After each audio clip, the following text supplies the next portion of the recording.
Guys, what just happened?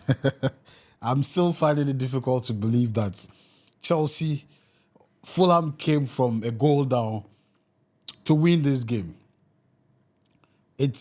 I'm still finding it, trying to find a way to understand what just happened. For a moment, I was just like, saying in my mind that no problem. After Fulham got the equalizer, I'll say no problem. After all, for draw, at least we'll get a point, and at least that would be okay. In the dying minute, in extra time, for Fulham to come and oh my God, to and win the game, guys, this is crazy. It's not funny, but it's I don't know about. I don't even know what to say. To be honest, I don't know what to say. But it happens, It happens, and I think that is the only way. Hey, see how I grow slim after they scored the equalizer, the winning goal. Oh, oh, oh. Well, it happens. It happens. I didn't expect it. I'm sure a lot of people didn't expect it. At least a draw would have been, better. But we lost a game. I think in our for the first time in 10 games. For the first time in 10 games, we've lost a game, and or is it even more? But finally, we've lost a game, and as I said, it happens. You cannot, continue to win forever. One day you will lose. One day you will draw.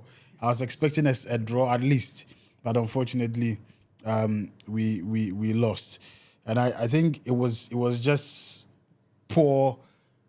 I don't know what to say, but I think it was just our inability to play the Fulham game or the Fulham team, because if you realize we were a bit too slow on the ball, we were a bit too sluggish on the ball.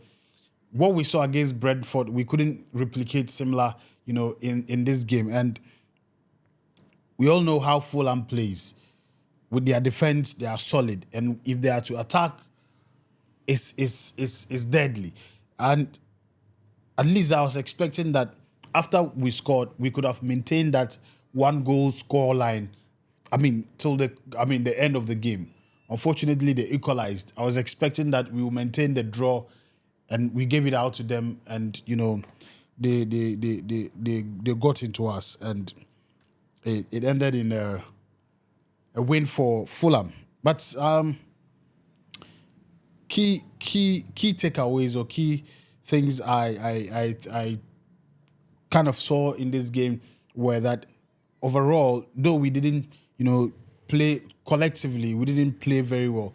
I think there are still improvements in several departments, and I think we have to aside the other stuff that we've seen, the results, we still have to look at it in a general perspective.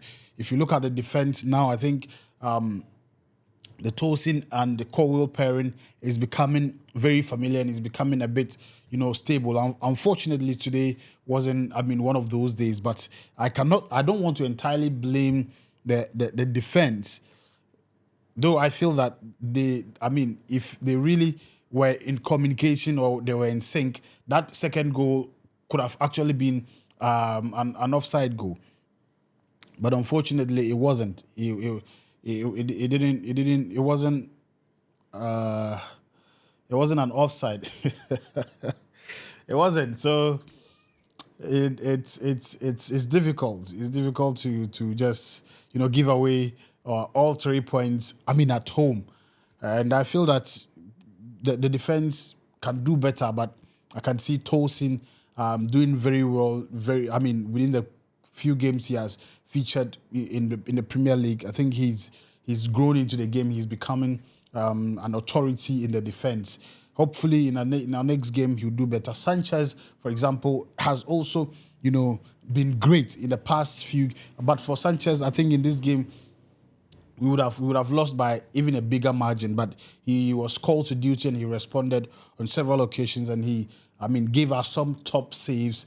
It's just unfortunate that these two goals had to, you know, get into the net. I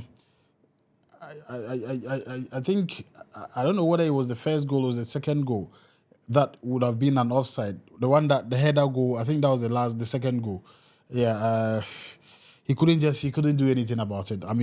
It's even the first goal for Fulham. He could barely do anything, and that I think that shouldn't you know you know that shouldn't be the negatives, or that shouldn't be the things that will cloud his performance. Overall, I think he was spectacular. He made some top saves, and probably he will keep improving as time goes on. Tosin, for example, his passes, I think he gave another, almost an assist of a sort that unfortunately Pedro Neto couldn't make use of. His passes are very dangerous, and he's becoming more.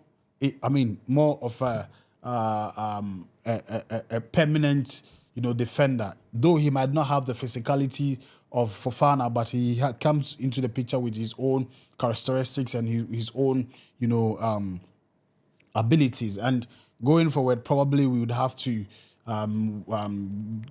work around, or put a lot more effort into solidifying the defense, because we can't afford to be making petty mistakes and allowing teams like Fulham to ride us. Today it was just like I didn't see the Chelsea that I've seen in a couple of games now, especially against Brentford. I think Fulham had the best of us. They didn't allow us to play.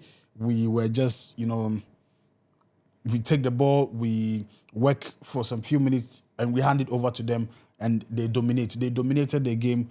Throughout, created better chances, and they took the game. So it's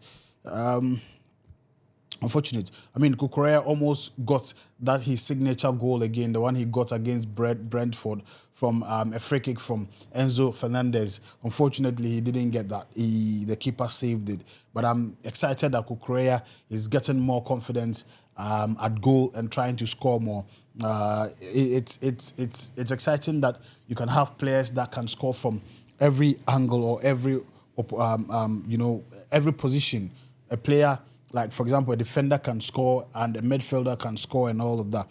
And I still maintain that Chelsea needs to work on our set piece abilities. We just take set pieces, and we've not really been very productive with our set pieces. And I think that is one area that if we really, really put a lot more emphasis on it, it's going to help the team, and it's going to give us help our results in some of the games. That notwithstanding, I saw what Palmer did. Last minute we almost got a goal, but unfortunately, I think it was Enzo who flipped the ball, and then it didn't really get into the net. Nicholas Jackson was also, one thing usually Nicholas Jackson brings a lot more is his pressing ability. And today, for example, he was able to get us a lot of free kicks in the third, or in the other half, or in the almost close to the 18 area of our opponents. But as I said, we are not able to neutralize or to take advantage of free kicks or set pieces. That would have been, a good advantage. I can remember off my top of my head, three opportunities Jackson gave out that could have been, neutralized into goals and all of that. But all in all, I think Jackson still need to work on his goal scoring ability, his striker, ability, the ability to get good opportunities, or to even have chances and make use of them. I think he's still lacking in that direction, or in that end. But overall, I wouldn't say he's not a good striker. I think he's learning, he's picking up, and he's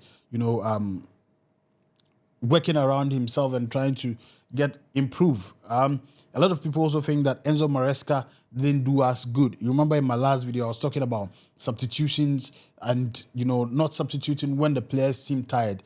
I don't know what the issue was, but it looked like the whole of the game, Chelsea midfield almost everybody was tired. We were losing balls. We didn't play with any zeal or any energy. If you look, Fulham dominated the game the most part, and you could see that they actually wanted it better. If after the second goal, you could see that Chelsea tried to, press harder or to play harder, but then it was already too late.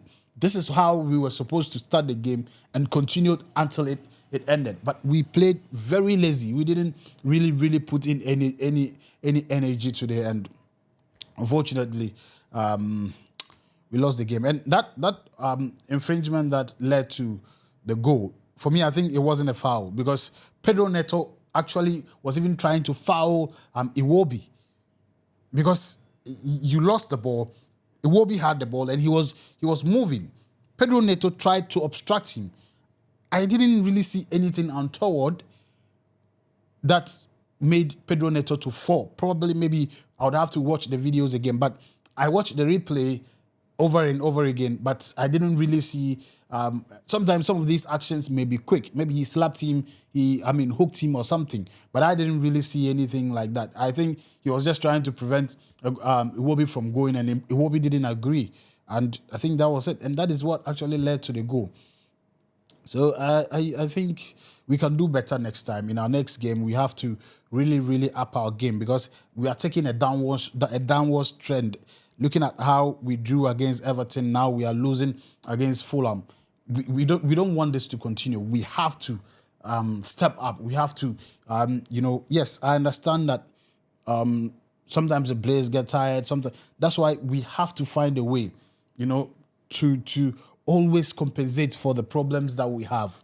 The other time we were complaining of Kukurea. Today Kukurea was there and we lost. Though we cannot pinpoint that Kukurea was the fault, but overall it means there was some other problem that led us to this. And I can say that it was because the players played without any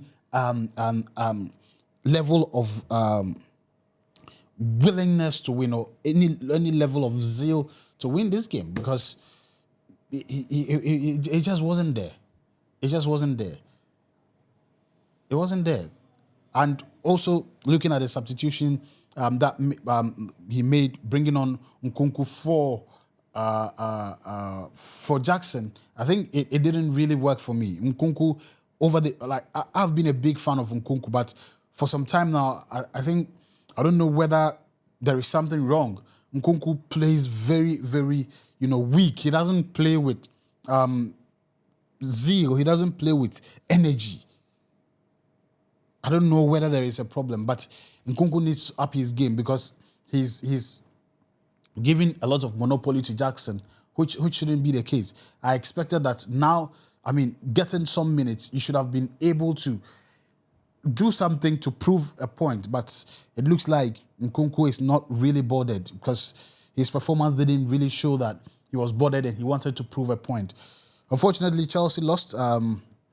So when I was expecting, even though I knew we weren't really at our best, but I was expecting at least the 1-0 to continue. And when they equalized, I was expecting it to end at least 1-1. Unfortunately, we slacked, and they took the game away from us. And that is what it is. If you don't want it, somebody else wants it, and he's going to take it. They are going to take it. They did. So I think Enzo Maresca has to go back to the drawing board, find what the issues really are. Yes, we understand we cannot continue winning, but it's also possible we continue winning.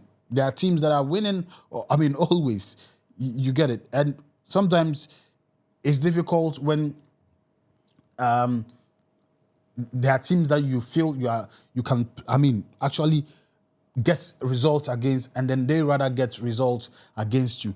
We know it's not every team that you can play and win. It's not every team that you are bigger than, or you can play better than. But there are some that you actually feel that even if you are not even bigger than them, or you don't, but you can manage a win over them. When you lose those games, it feels a bit off. But yeah, let's see what happens in the next game.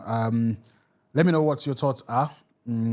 Overall, it wasn't a very exciting game for me, but Hopefully, in the next one we will come up and do something spectacular to overturn all of these things. And also, we are still waiting for Arsenal because they are they are trailing right behind. Now Nottingham Forest have come because they've played their game today, and Arsenal will be playing tomorrow. So we are monitoring and then seeing how Arsenal will perform and see where we will be after this week's round of EPL games. Guys, let me know what your thoughts are in the comment section. Don't forget to let us know where you are watching us from, which part of Africa, which part of the world you are watching from. Don't forget to subscribe if you're watching for the first time and you like the content. Smash the like button, put on your post notification so that anytime we post, you'll be notified. As usual, my name is Prince Hamdan. Peace. I'm out.